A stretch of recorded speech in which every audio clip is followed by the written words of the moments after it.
Kitų metų vasario 27 dieną Lietuvoje įvyks rinkimai į savivaldybių tarybas. Kaip šie rinkimai atrodo iš ES perspektyvų? Kalbiname Europos parlamento narį Justą Paleckį.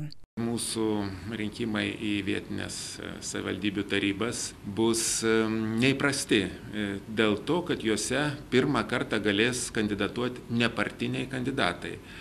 Ir ES šalyse yra skirtinga praktika. Kai kuriuose šalyse tik tai partijos gali kelti kandidatus, jų sąrašuose gali, aišku, būti nepartiniai.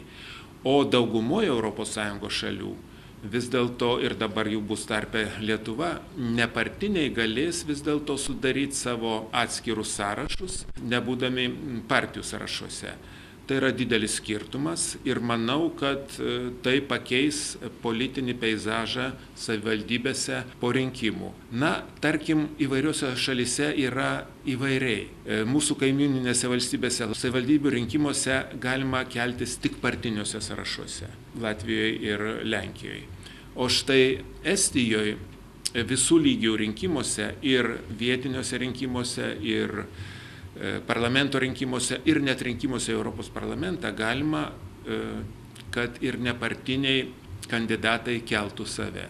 Tai štai Estijoje apie 30% išrenkama į vietinės tarybas nepartinių.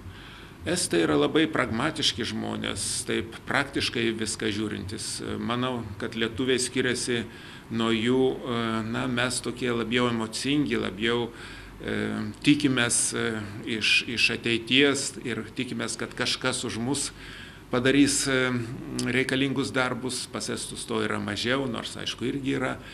Na ir kaip rodo rinkimai į mūsų Seimą, visą laiką laimi arba gerai pasirodo naujokai.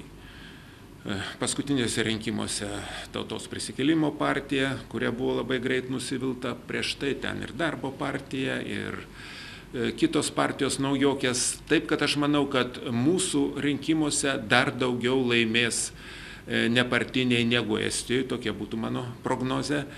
Na, ar tai gerai ar blogai?